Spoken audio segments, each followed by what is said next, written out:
Selamat sore pendengar, Anda bersama kami Pro 1 Radio Republik Indonesia Bukit Tinggi, dan seperti biasa di kesempatan kali ini kita akan hadir ya dan berbincang dalam program acara Serasi untuk edisi hari ini. Serasi, sore bicara seputar Islam, disiarkan langsung melalui Program 1 RRI Bukit Tinggi, kanal informasi dan inspirasi, dan live streaming YouTube RRI Bukit Tinggi.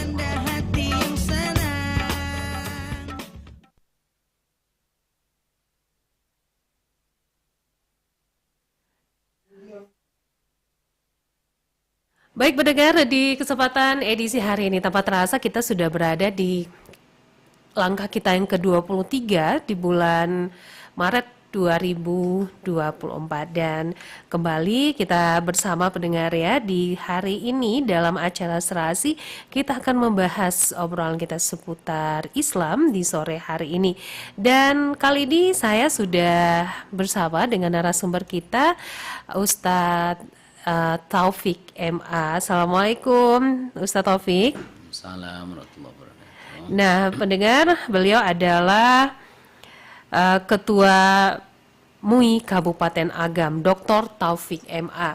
Kali ini kita akan menyoroti tentang yang lumayan lagi marak saat ini Ustadz ya, yaitu tentang judi online dan pinjaman online serta bahayanya. Seperti apa sih sebenarnya pandangan Islam terkait tentang judi online dan pinjaman online ini, dan bagaimana bahayanya dari sisi agama. Silakan Ustadz, kita akan buka dengan tausiah singkat sebelum kita buka sesi tanya jawab di sore ini. Terima kasih Bu. Bismillahirrahmanirrahim. Assalamualaikum warahmatullahi wabarakatuh. Alhamdulillahi wa kafa. Wassalatu wassalamu ala rasulillahil mustafa. Wa ala alihi wa sahbihi ahli sidqi wal wafa. Subhanaka la ilma lana illa ma'allamtana innaka antal alimul hakim. Allahumma alimna ma yanfa'una wa anfa'na bima 'allamtana wa zidna ilman nafi'an. Baik pemirsa Radio RRI yang dirahmati Allah, alhamdulillah kita sampaikan pada Allah, sore hari ini kita sudah di hari yang ke-24 puasanya. Malam yang ke-25, dan tempat terasa tidak sampai seminggu lagi Ramadan 1446 Hijriah akan meninggalkan kita bersama. Mudah-mudahan Bapak dan Saudara jamaah rahimakumullah, kita kuat menuntaskan ibadah Ramadan. Semua kewajiban di akhir Ramadan kita tuntaskan. Pada saat yang sama juga kita berusaha menegakkan agama dengan baik, dan semangat Ramadan kita lanjutkan sesudah puasa. Salawat dan salam mari kita kirimkan pada junjungan kita Nabi besar Muhammad sallallahu alaihi wasallam. Pembahasan kita pada sore hari ini adalah judi online dan pinjaman online dan judi online. Pertama, judi online, jual beli online dan judi online ini berkaitan erat dengan akad yang terjadi atau transaksi yang terjadi atau model muamalah yang terjadi antar sesama manusia yang terjadi di akhir zaman seperti sekarang atau zaman hari ini, atau hari ini yang terjadi model transaksinya. Saya kira ini perlu kita bahas perspektif Islam seperti apa penjelasan agama berkaitan dengan judi online dan pinjaman online. Bagi kita kaum muslimin, bila mana kita akan dengan ibadah Ramadan, seringkali karena tingkat kebutuhan kita di hari raya itu agak besar dibandingkan di hari biasa. Bagi masyarakat yang ekonomi rata-rata menengah ke bawah, biasanya mereka berusaha semaksimal mungkin untuk mendapatkan materi dalam rangka memenuhi kebutuhan lebaran. Islam mengajarkan kepada kita tak boleh berlebih-lebihan kan. Apalagi dalam hal ekonomi, kita seharusnya dalam hal kebutuhan kita harus menakar sesuai dengan kemampuan kita masing-masing kan. Itu sangat penting. Kita mulai dari situ dulu, dan sehingga memang judi online dan pinjaman online itu perlu kita waspadai kan. Kalau memang kita tidak mampu misalkan memenuhi kebutuhan maksimal, ambillah kebutuhan minimal saja. Bukankah lebaran itu bukan diukur dengan yang baru-baru? Ya, laisal ail liman labisal jadid walakinnal ail liman ittaqazdar. Bukanlah hari raya orang yang berbaju baru, tapi yang hari raya itu yang bertambah, yang meningkat ketakwaannya. Maka biasanya pinjaman online itu berhubungan erat dengan kemampuan orang memenuhi kebutuhan di saat atau di waktu tertentu dia untuk harus memenuhi kebutuhan itu. Apalagi judi online, ini kebutuhan yang kadang-kadang sebahagian kita ingin mendapatkan materi dengan cepat tanpa harus melalui proses yang dibenarkan oleh syariat. Maka itulah judi online. Hari ini pemerintah kita memiliki perhatian khusus. Sehingga Presiden membuat inpres atau perpres dia tentang bagaimana menangani judi online hari ini. Karena sudah sangat marak sekali. Kalau kita lihat data yang kita dapatkan, judi online tahun 2024 tahun kemarin itu luar biasa. Apalagi kalau kita kaitkan transaksi yang terjadi di tahun 2024. Di semester 2 saja diperkirakan judi online itu menghabiskan uang 283 triliun kan. Nah, Bapak dan Ibu sudah bisa bayangkan kalau uang yang sebanyak itu kita manfaatkan untuk pembangunan di infrastruktur misalkan, atau lebih lanjut misalkan pengentasan kemiskinan misalkan, atau uang itu dipergunakan untuk kesejahteraan masyarakat. Saya kira sudah banyak yang tertolong dan terbantu dengan uang yang sebanyak itu. Dan ada hal yang menakutkan kita bahwa ternyata judi online ini sudah dilakoni oleh masyarakat Indonesia yang jumlahnya sangat banyak sekali kan. Maka sehingga pemerintah membentuk Satgas Judi Online melalui keputusan Presiden nomor 21 tahun 2024. Karena itu bagi kita bersama kita pahami dulu bahwa hari ini masif kita dengar judi online itu di mana-mana terjadi kan. Saya pernah coba panggil kumpulkan seluruh ketua kecamatan MUI kecamatan di Kabupaten Agam, sehingga kami coba buat mappingnya, pengelompokannya. Wah ternyata ada 5 kebiasaan yang tidak baik terjadi di Kabupaten Agam itu. Salah satunya yang paling banyak itu terjadi adalah terjadinya judi online hari ini kan. Baik, kita lanjutkan dengan jual beli online. Nanti kita tuntaskan keduanya, kita mappingkan secara umum dulu. Kemudian yang kedua, hal yang sama juga pada tahun 2024, jual beli online itu sudah sangat banyak sekali. Diperkirakan mencapai 66 juta orang yang sudah melakukan judi online kan. Jual beli online. Jadi jual beli online di tahun 2024 di Indonesia itu perkiraan sudah sampai 66 juta orang. Ya. Ya. Dan di tahun 2029 diperkirakan akan sampai 99 juta orang yang melakukan transaksi judi online, jual beli online kan. Ini tentu akan merajai transaksi yang nanti kita, kalau hari ini jual beli kita di kedai ada uang, ada barang, ada uang kan. Kita beli barangnya, ada barangnya kita belikan. Nah, sementara hari ini di jual beli yang hari ini itu sudah banyak dilakukan online kan. Mungkin Bapak mengalami curhat beberapa Bapak di masjid misalkan. Ungkapan mereka begini Ustadz katanya. Jadi kadang-kadang kita terkejut aja. Sudah datang aja tukang antar barang ke rumah. Ternyata istri sudah membeli barang 1, 2, dan 3. Nah, ini tanya siapa beli ini atas nama ini. Berapa harganya sekian. Untung kalau istrinya di rumah kan. Kalau tidak di rumah, Bapak sudah terbayar saja dari transaksi online kan. Hari ini sudah online semuanya dan saya kira tentu ini satu kemajuan zaman yang tentu tidak bisa kita tinggalkan dan kita nafikan. Bagaimana pandangan Islam berkaitan dengan jual beli? Secara prinsip jual beli itu sama semuanya. Selama terpenuhi rukun dan syarat, maka jual beli itu adalah satu akad yang dibolehkan dalam Islam. Misalkan dalam Al-Quran surat kedua Al-Baqarah disebutkan, Ahallallahu al-bay' wa harrama riba. Allah menghalalkan semua bentuk jual beli dan Allah mengharamkan riba. Ayat ini dimulai dengan kalimat alladzina ya'kuluna riba la yaqumuna illa kama yaqumul ladzi yatakhabbatu syaitanu minal mas.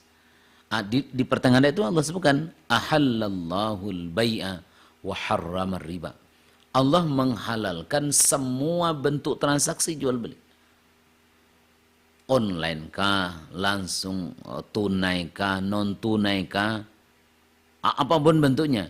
Itu dalam Islam secara landasan normatifnya diingatkan oleh Allah, transaksi itu dibolehkan. Bahkan Bapak dan Ibu-ibu dikatakan dalam surat keempat An-Nisa misalkan, ya ayyuhalladzina amanu la ta'kulu amwalakum bainakum bil batili illa an takuna tijaratan antaradim minkum. Hai orang beriman, jangan kamu makan harta di antara kamu secara batil, kecuali tijarah yang saling reda-meredai. Maka itu Bapak dan Ibu-ibu, jual beli apapun bentuknya itu dibolehkan dalam Islam selama tidak bertentangan dengan prinsip-prinsip syariat kan. Pertanyaannya secara sederhana, apa rukun jual beli? Nah, kata para ulama minimal ada 4 lah kan. Pertama, harus ada penjual dan pembeli. Kalau kita membeli, kita klik misalkan salah satu lembaga atau kayak Shopee misalkan, atau apalagi misalkan kita beli di situ misalkan, kan ada orang jualnya, dan kita pembelinya. Yang kedua, kita lihat ada barangnya kan, sudah ada barangnya. Yang ketiga, ada nilai tukarnya, sudah dibayarnya. Ini seharga segini. Uangnya sebanyak ini, sudah ada nilai tukarnya. Kemudian ada ijab kabulnya. Ijab kabul di antara keduanya, ketika kita mensetujui harganya, dia kan sebenarnya saya jual barang ini ke Bapak, lalu kita bilang, kita klik, saya beli, itu sudah transaksi. Maka sebenarnya di sesi jual beli, rukun jual beli, itu sudah terpenuhi rukunnya. Maka transaksi jual beli online, itu jelas tidak bertentangan dengan syariat selama terpenuhi rukun dan syaratnya kan. Apa syarat barang yang diperjualbelikan? 1 misalkan suci. Yang kedua bermanfaat. Yang ketiga bisa dilihat. Kedua milik penjual, barang dan zatnya diketahui, barang dapat diserahkan. Bahkan hari ini COD kan banyak COD orang hari ini. Kadang-kadang ibu-ibu hebatnya beli baju, sudah dibelinya COD, dibukanya, enggak jadi aja kan. Kenapa? Tak sesuai speknya dengan yang dia beli kan. Maka jual beli online yang seperti itu pada dasarnya Bapak dan Ibu-ibu adalah bentuk transaksi yang dibenarkan dalam Islam. Dalam konteks jual beli online, saya kira ada beberapa hal yang harus diperhatikan supaya jangan sampai jual beli online itu bertentangan dengan syariat. Tapi secara prinsip, karena al-aslu fil muamalah al-ibahah, pada dasarnya semua bentuk transaksi muamalah itu dibolehkan dalam Islam kan. Jual beli online juga dibolehkan kan. Karena Allah katakan ahallallahu al-bai'a wa harramar riba. Allah halalkan jual beli dan Allah haramkan semua bentuk transaksi ribawi kan. Kecuali jual beli online ini mengandung gharar, ada tipuannya, ada yang mengandung zulumnya. Ada sesuatu yang tidak jelas ya, ada transaksi online ini yang bertentangan dengan syariat, ada unsur judinya, maisir misalkan, itu baru tak dibolehkan. Tapi selama jual beli itu memenuhi ketentuan dan hanya saja barangnya berada jauh dari tempat kita, maka itu ya dibolehkan. Apalagi hari ini kita lihat banyak kemudahan yang kita dapatkan dengan jual beli online. Selama kita pandai mengikuti tata caranya kan. Sehingga kan banyak keluhan di toko-toko hari ini, dia tidak jual belinya sepi, konsumennya tidak banyak datang karena memang jual belinya dilakukan secara langsung dan orang tidak lagi jual beli kontan dan tunai itu kan. Baik, apa syarat jual beli online dalam Islam? Karena memang Bapak dan Ibu-ibu ini bahagian yang penting kita katakan dan tak mungkin selama hidup kita bebas, kita terlepas dari bentuk transaksi itu. Bahkan ketika Nabi ditanya, ayyul kasbi atyab, ya Rasul, transaksi apa, usaha apa yang terbaik itu ya Rasul? Usaha apa yang paling baik ya Rasul? Amalur rajuli biadi wa kullu bai'in mabrurin. Jual beli yang usaha yang terbaik itu adalah apa? Seseorang bekerja secara profesional, dia bekerja secara profesional kan. Kayak kita misalkan bekerja di lembaga perbankan misalnya, atau kayak bapak dan ibu kita yang di lembaga penyiaran seperti sekarang, itu amalur rajuli biadi. Tapi yang kedua, kullu bai'in mabrurin, jual beli yang mabrur kan. Biasanya mabrur ini dalam konteks haji kan. Tapi dalam hadis itu disebut oleh Nabi kita, kullu bai'in mabrurin kan. Apa itu? Ya jual beli yang tidak mengandung apa perbuatan dosa dari transaksi itu. Apakah barangnya atau caranya atau langkah-langkah atau metodenya. Ada beberapa syarat jual beli online. Pertama adalah adanya taradin dari kedua belah pihak, saling reda meredain. Di transaksinya antara penjual dan pembeli saling reda. Jadi keduanya sama-sama kan. Jadi si penjual dan si pembeli sudah mengokekan. Tidak ada unsur paksaan. Karena kalau tijarah itu dalam surat keempat An-Nisa tadi, taradim minkum. Prinsipnya adalah saling reda meredaikan.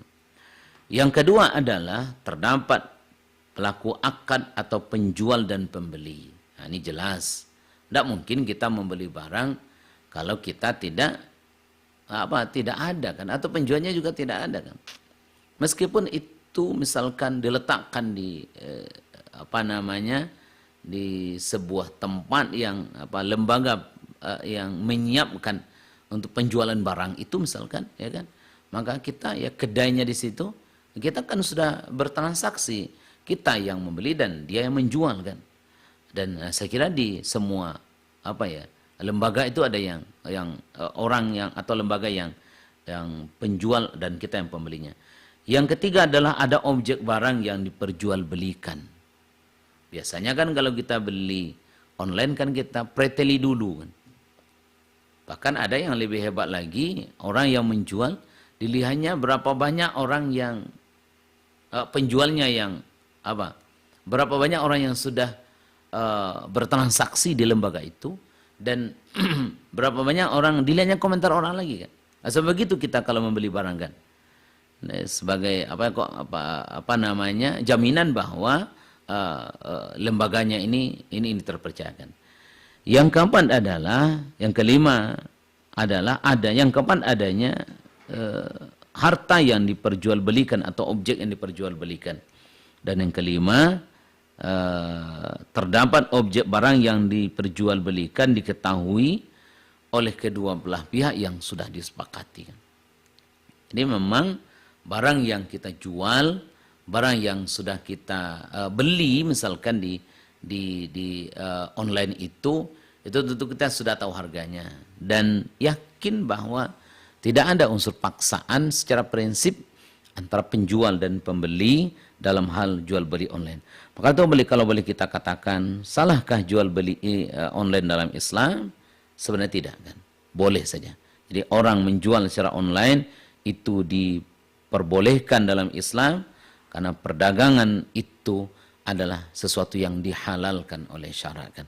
Ahallallahul bai'a wa harramar riba. Sekarang kita masuk ke judi online kan.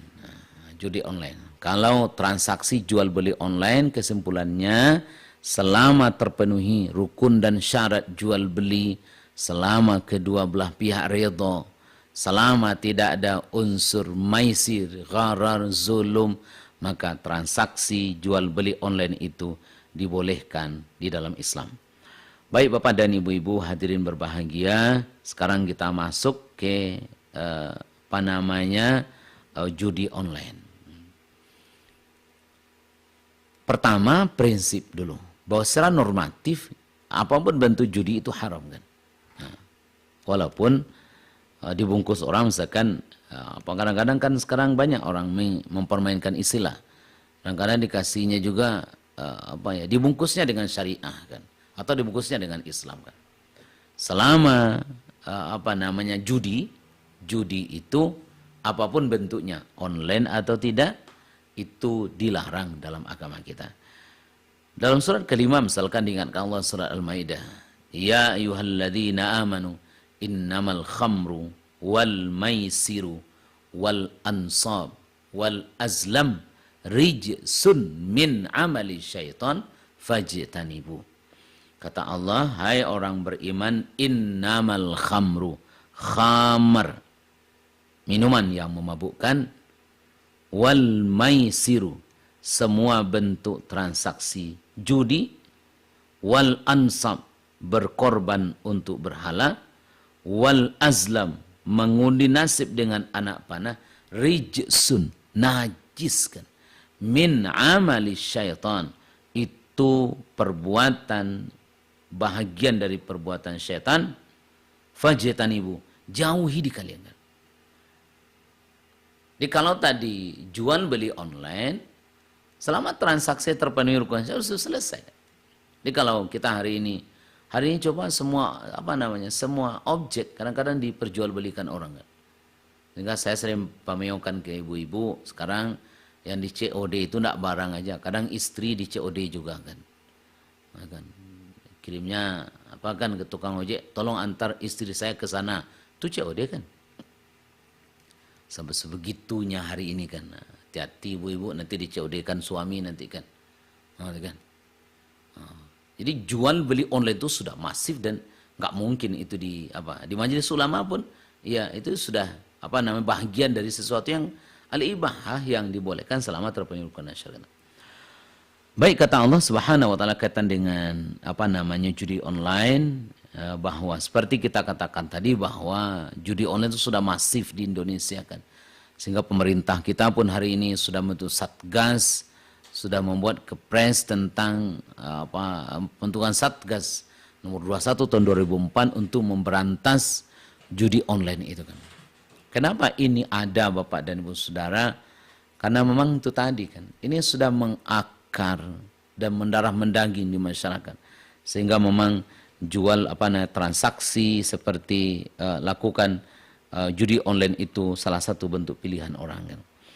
Baik, pertanyaannya, kalau tadi kita katakan bahwa judi semuanya secara prinsip itu dilarang oleh agama, kalau kita lihat dalil normatifnya bahwa pendapat para ulama termasuk dari kalangan salafus saleh misalkan, itu menyatakan bahwa sepakat ulama, bahwa ijma ulama bahwa judi itu adalah haram kan.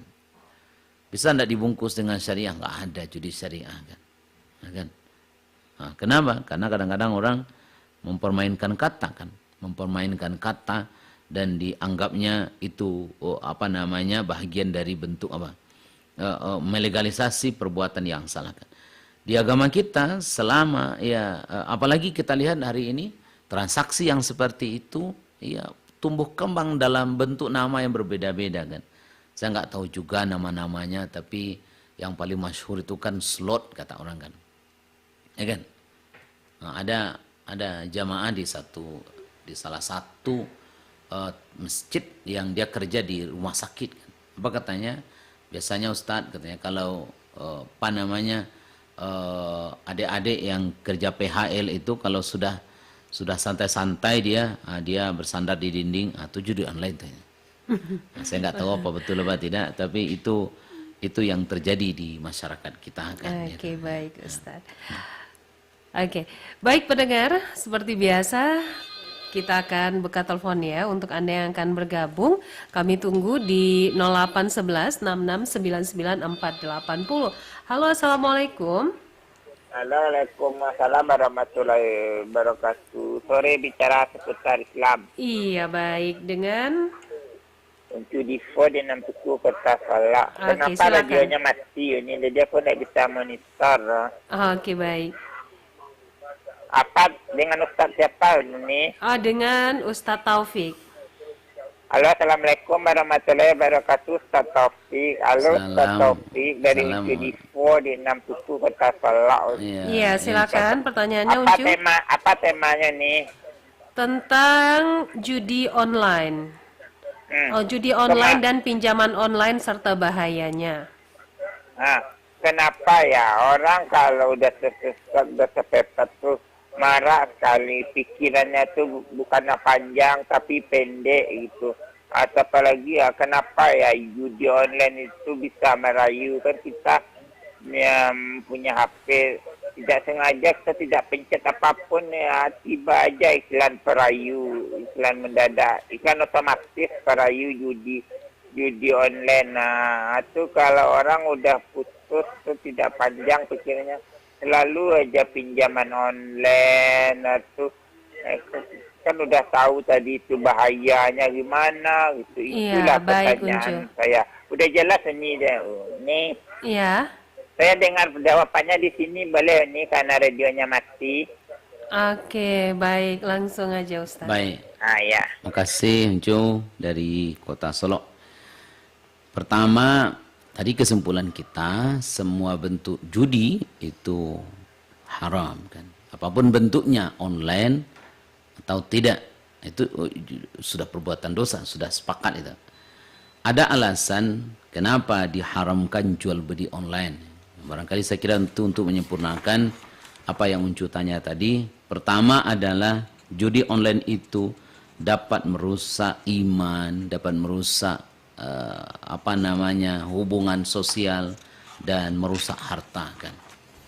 Kalau kita kembali ke prinsip dasar misalkan daruriyah khamsah, maka judi online ini dapat merusak kan. Apapun bentuknya dan sebelum jawab pertanyaan itu, kenapa kok muncul saja kan? Kan begitu Uncu tanya tadi. Kenapa kita baca Quran muncul judi online kan? Kalau sedang panik, klik leko dulu untuk dapat cari belanja rayo kan. Ya kan? Kemudian yang kedua, judi online itu bisa menjauhkan kita dari beribadah kepada Allah kan. Kenapa? Karena maisir. Yasar itu mana mudah kan. Jadi mudah dapat untung dengan cara yang mudah. Kan pakai HP cuma. Pakai HP. Udah sebagai HP, lah dapat 50 juta kan. Kita yang bersitungkin itu entah berapa bulan baru dapatkan. Atau berapa tahun orang dapat itu kan. Nah, ini duduk aja sebentar, dapat dia dari duduk sebentar. Yang ketiga adalah menimbulkan permusuhan. Ini yang disebut Allah dalam surat kelima tadi, Al-Ma'idah. Bahwa ternyata jual beli online itu bisa mendatangkan permusuhan di kalangan manusia kan. Kan ternyata memang orang yang melakukan judi online itu, Bapak dan Ibu-ibu, yang namanya judi itu nggak pernah puas kan. Kalau menang ingin dapat lebih banyak, dan kalau kalah rasa mau menang lagi besok kan. Misalkan hari ini dia kalah kan. Mungkin besok dia besok ya kan. Makanya kalau orang judi online itu seringkali hampir menang kan. Hampir ya. Hampir menang. Jarang yang benar-benar menang ya Ustadz ya. Tapi yang ya. hampir ini yang bikin penasaran terus ya. Itu yang ya namanya judi online yang kita lawan itu mesin kan. Itu ndak orang kan. Jadi mereka sudah membaca Sudah membaca skemanya sudah seperti apa ya. Jadi sebenarnya Baik, pertama Ustaz. dia kasih orang menang dikit kan. Besok tambah banyak lagi kan. Besok dia hampir menang, dikit lagi. Besok ulang lagi gini kan. Sehingga seringkali terjadi hari ini kita dengar broken home di rumah tangga. Salah satu faktornya adalah karena si suami atau si istri, tapi relatif suami yang banyak sudah kecanduan judi online. Kemudian terakhir adalah bahwa judi online itu bisa membuat orang terjerumus mengkonsumsi barang yang haram kan. Iya. Kenapa begitu? Karena yang namanya hasil judi, menang kita kalah, apalagi kalah kan. Iya. Karena kalau kita dapat uang dan uang itu kita pergunakan untuk keluarga kita, itu sama mengasihi barang yang haram yang itu menghambat dia selamat di akhirat kan. Ada hadis Nabi, kullu lahmin nabata minal haram fannaru aula bi. Setiap daging yang tumbuh dari yang haram, maka neraka lah yang paling pantas untuk orang itu. Oke, baik, kita terima lagi Ustadz ya untuk penelpon selanjutnya. Silakan di 0811 6699 480. Halo, assalamualaikum. Waalaikumsalam. Iya, dengan Bapak siapa Pak? Dengan Ade di Padang Pasir. Dengan siapa? Ade. Pak Ade. Di mana Pak Ade? Di Padang Pasir. Padang Pasir. Iya. Di mana itu Padang. Padang Pasir Pak? Di Kota Padang, belakang kantor gubernur. Oh, di Padang, iya. Oke, baik, silakan Pak Ade. Ya mau bertanya itu ke Pak Ustadz kita. Saya sapa dulu ya Mbak Adila ya. Iya, boleh. Halo, assalamualaikum Pak Ustadz. Waalaikumsalam, Ade. Waalaikumsalam. Ya, ini Ade di Padang Pasir Pak. Iya, Mau bertanya, izin bertanya ini Pak. Kan tadi pembahasannya masalah pinjaman online tadi ya. Ya. Ini kebetulan kan kemarin ini kan saya kan ada, ya jujur nih ya, Ya. pernah melakukan pinjaman online di salah satu aplikasi gitu kan, di tepatnya itu di Shopee gitu kan. Iya. Nah, ya terus memang saya waktu itu melakukan pinjaman itu kan 2 juta. Ya, dengan cicilan tenornya kan di situ bisa dipilih tuh ya Pak ya aplikasinya. Ada tenor 3 bulan, 6 bulan sampai 12 bulan gitu ya. Iya. Nah di situ saya ngambil tenornya di situ 12 bulan. Nah uang yang saya terima, yang kan saya mengajukan 2 juta. Uang yang saya terima itu 1.980.000 gitu. Berarti ada pemotongan di awal gitu. Nah kalau kita lunasi pembayarannya itu cuman separuh dari itu 3 juta sekian sampai situ lengkap dengan bunganya. Jadi kemarin itu kan berarti kan riba itu jatuhnya tuh ya Pak ya. Iya. Jadi terus saya cuman bayar yang itunya aja berapa yang saya terima gitu. Sebanyak 1.980.000 segitu. Udah lunas gitu. Cuman kan berarti tinggal bunganya nggak saya bayar. Gimana menurut Bapak? Apakah itu saya salah atau gimana Pak? Saya melakukan itu tuh kemarin itu kenapa? Karena nggak ada lagi. Saya memang butuh orang pinjam sama orang. Kebetulan orang pada sulit semua kan maklum lah gimana ekonomi sekarang ya. Iya. Ya, kan, Memang dalam ya. keadaan terdesak ya Pak Ade ya. Iya gitu. Iya, Jadi baik. kemarin itu sudah saya bayar saya bayarnya sebanyak yang saya terima ke rekening saya gitu. Oke. 1.980. Jadi ya efeknya sekarang ini saya masih diteror sih sama DC-nya, DC pinjol dari Shopee itu. Oh, untuk membayar sisa bunganya ya Pak? Iya, ditelepon dalam sehari itu berapa kali dengan nomor yang berbeda-beda, sampai kontak-kontak saya pun di teleponnya juga dia ngambil dia kan ngambil nomor kontak-kontak saya itu kan dia kan ada di luar kontak darurat loh gitu. Iya, baik. Gitu. Jadi Jadi bagaimana ya harus langkah yang harus diambil ya Pak ya? Iya, baik. Memang saya berniat bayar sesuai dengan apa yang saya terima. Jadi bunganya tuh kan bunga tuh riba kan dosa gitu. Jadi apakah saya bayar atau gimana gitu loh Pak. Gitu. Kalau menurut saya sih, kalau kan kalau dosa nggak usah dibayar. Tapi kalau menurut Pak Ustadz gimana? Oke, ya baik. Terima kasih Pak Ade. Iya, terima kasih Kak Adila dan Pak Ustadz. Ya. Assalamualaikum. Waalaikumsalam warahmatullahi wabarakatuh. Nah, ini dilema nih. Dilema ya. Gimana nih Pak Ustadz? Persoalan hidup nih Bu Dila ya. Iya. Baik, Ambil makasih. pinjol karena terpaksa. Terpaksa. Iya. Baik, makasih Pak Ade sudah curhat ke kami dan bersama. Nah, ya kan mudah-mudahan kasus Pak Ade juga ada yang memiliki kasus yang sama dan mudah-mudahan jawaban ini memenuhi ekspektasi dan sesuai dengan tuntunan syariat kan. Pertama, pinjam meminjam itu selama tidak mengansur riba itu dibolehkan kan. Selama tidak mengansur unsur ribawi itu dibolehkan. Bahkan meminjam itu perilaku yang sangat terpuji kan. Bukankah ketika kita meminjamkan uang ke orang tanpa bunga, pada dasarnya kita sedang menolong orang kan. Kita sedang menolong orang kan. Karena menolong orang, meminjamkan sesuatu ke orang, orang terbantu, Ya, meskipun kita tak dapat uang misalkan dari apa yang kita pinjamkan itu, tapi balasannya di sisi Allah sangat besar sekali kan. Itu satu. Kemudian yang kedua, pinjaman yang berbunga dalam Islam ini adalah berdosa, haram karena unsur ribawi kan. Riba yang berkelebihan, pembayaran yang tidak disertai dengan imbalan tertentu. Jelas dalam Quran surat Ali Imran surat ketiga. Ya ayyuhalladzina amanu la ta'kulur riba ad-du'afan mudha'afa. Kalimat ad-du'afan mudha'afa menunjukkan prinsipnya pinjam meminjam, transaksi ribawi itu tidak ada yang menguntungkan karena berlipat-lipat itu cara Minang Allah lipik takulai, kira begitu kan. Itu ad-du'afan mudha'afa itu namanya. Lipik takulai 2 kali dia karena itu jual beli online pinjaman online seperti tadi itu adalah pinjaman yang kalau dengan unsur ribawi itu adalah dilarang di agama. Pak Ade sebenarnya sudah salah langkah itu aja kan. Sekiranya itu dulu yang sangat penting kan. Karena Pak Ade sudah masuk ke ranah yang dilarang di agama. Di Fatwa Majelis Ulama tahun 2003 itu dijelaskan bahwa bunga bank yang seperti itu adalah haram kan. Ini Pak Ade sudah masuk ke dalam sesuatu yang haram. Karena ini udah masuk ke tempat yang terlarang sebenarnya kan.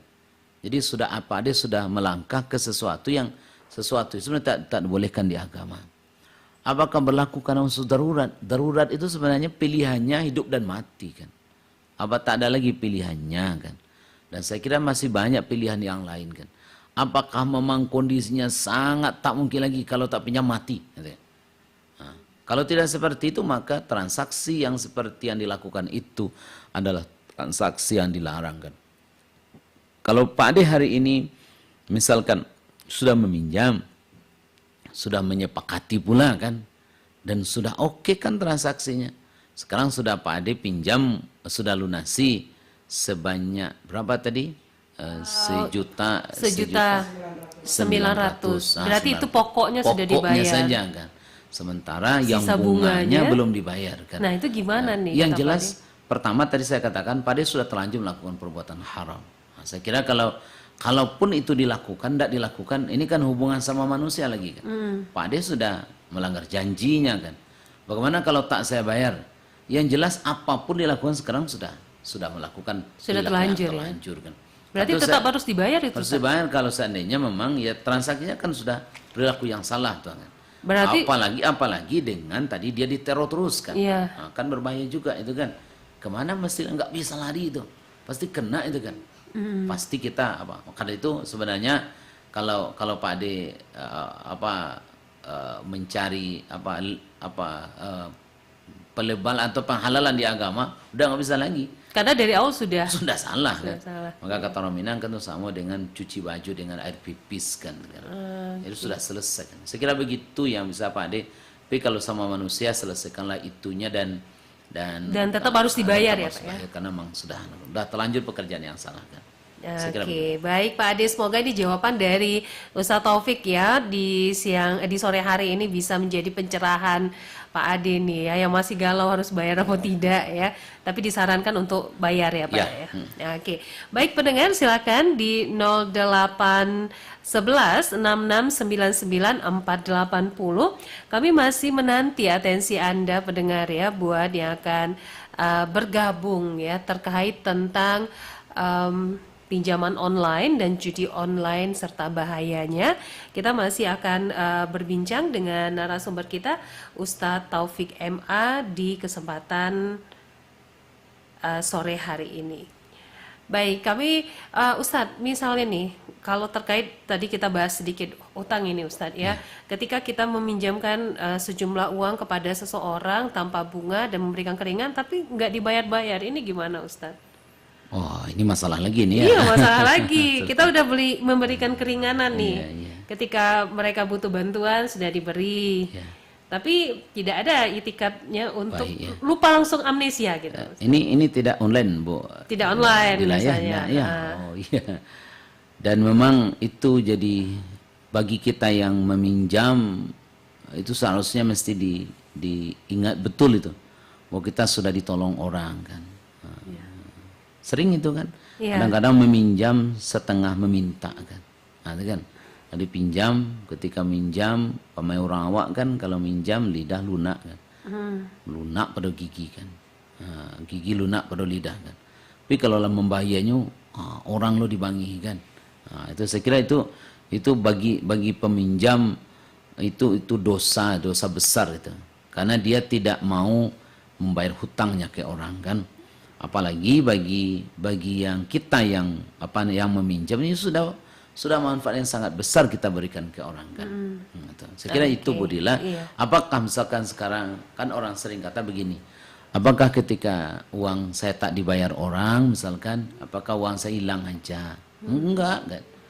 Bahkan kalau seandainya Bu Dila minjamkan uang ke orang, ternyata orang itu tak mau bayar dan kita ikhlaskan misalkan, itu enggak hilang uang kita. Tetap kita dapat balasan kebajikan kita itu kan. Apalagi memudahkan urusan orang, dalam hadis dikatakan siapa yang suka memudahkan urusan orang di dunia maka Allah mudahkan urusannya di dunia dan di akhirat. Budila ingin tambahkan sedikit tentang dampak negatif judi online. Ini penting sekali. Nah, tadi belum kita sebutkan beberapa hal. Pertama adalah judi online itu bisa menghilangkan keberkahan. Keberkahan Ustadz ya. Terima dulu. Yuk kita terima dulu. Ini sepertinya penelpon terakhir kita nih Ustadz ya. Halo, assalamualaikum. Iya, dengan Bapak siapa Pak? Pak Dodi di Pengambiran. Pak Dodi Pengambiran Padang. Oke, dari Padang nih banyak Ustadz ya. Iya, kan. Silakan Pak Dodi, singkat saja pertanyaan kita Pak Dodi. Iya, sama dengan yang disampaikan masalah utang tadi kan. Utang itu memang ada pantunya itu. Nasi lama bisa kukatan, utang lama membayar enggak, nah kan itu. Iya. Iya Mas. Iya begitu Pak Dodi. Jadi yang namanya utang itu ya memang harus dibayar kan. Kadang-kadang kan ada sering maaf saya ya kado salah kawan utang utang kok kadang-kadang nggak bisa dilupuan baru apa tuh utang. Oke, baik Ustaz. Assalamualaikum. Assalamualaikum. Waalaikumsalam warahmatullahi wabarakatuh. Singkat saja nih Pak Ustaz. Terima kasih Pak Dodi, kita sudah dapat pantun sore ini. Iya. Tapi memang begitu adanya bahwa sebetulnya begini bahwa ketika kita meminjam ada etikat baik kita untuk membayar. Itu sangat penting itu. Kalau kita sebagai peminjam jangan meminjam sama dengan meminta. Itu perlu Bapak dan Ibu-ibu, apalagi orang sudah menolong kita kan. Karena hari ini itu banyak terjadi kan. Jadi kalau kita meminjam, kita sudah dibantu oleh orang lain dan manfaatkan pinjam itu dengan baik kan. Bagaimana kalau seandainya sebagai peminjam, orang yang meminjamkan misalkan, kita yang meminjam sedang berbuat baik kan. Nah, apalagi dengan kondisi kehidupan seseorang yang relatif agak kehidupan sulit. Izin Bu Dila dikit lagi kita tuntaskan karena judulnya kaitan dengan dampak negatif. Ada beberapa dampak negatif tadi, hilangnya keberkahan. Baik. Saya kira itu penting itu Pak dan Ibu-ibu di mana saja berada, uang bukan jumlah yang perlu, tapi berkahnya kan. Yang kedua bisa menimbulkan depresi, bisa juga kecanduan yang bisa merusak hubungan keluarga.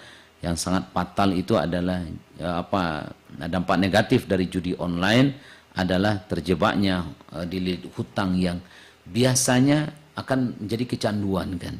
Jadi kecanduan. Apalagi seperti tadi Pak Ade tadi dia minjam, siapa minjam tidak tahu kan. Tapi jangan anggap itu gratis kan. Sampai kapanpun Pak Ade akan dikejar orang terus kan. Nah, karena itu dampak negatif dari pinjol dan pinjol itu bukan orang biasa-biasa kan. Biasanya dia profesional itu. Dan memang kerjanya itu tuh kan. Memang profesional untuk itu profesinya Ustaz, untuk itu tuh. Profesinya untuk itu dan tidak akan mungkin karena kita sudah ngasih KTP kan. Kemana kita pergi? KTP kita itu aja terus kan dan bisa dikejarnya kemana-mana kan. Saya kira itu dari saya dan solusi tentu pertama mohon kepada kita bersama judi online jauhi. Jangan ikuti lagi. Sudahlah. Pinjaman online kalau seandainya tidak terpaksa jangan kita lakukan. Kalaupun kita lakukan itu dalam rangka memang diyakini tidak ada persoalan kan. Tapi pinjaman online relatif itu menimbulkan mudarat apalagi pinjaman online itu dilakukan untuk konsumtif kan. Maka itu mungkin beberapa hal yang ingin kita sampaikan sore ini, mudah-mudahan akan memberikan kontribusi positif bagi kita. Judi online hukumnya jelas haram, pinjaman online boleh, tapi kalau mudaratnya lebih besar maka stop lah pinjaman online itu. Saya kira itu. Oke, baik. Terima kasih Pak Ustadz Taufik ya. Kita akan siap-siap nih untuk kuis nih Ustadz ya. Sesaat lagi. Jadi dari pemaparan yang disampaikan oleh Ustadz tadi, pendengar dapat kita simpulkan bahwa sejatinya pinjaman online ataupun judi online itu sama-sama mendatangkan mudarat. Jadi tentu besar harapan ya, semoga kita semua bisa terhindar dari hal-hal yang sedemikian. Baik, kita akan siap-siap ya untuk kuis di sore hari ini. Pro 1.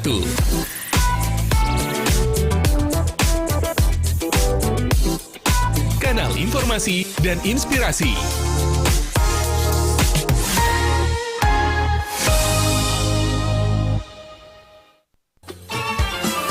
Kuis ini dipersembahkan oleh Bank BRI Bukit Tinggi. Telepon dan jawab pertanyaan kami di 0811 669 9480.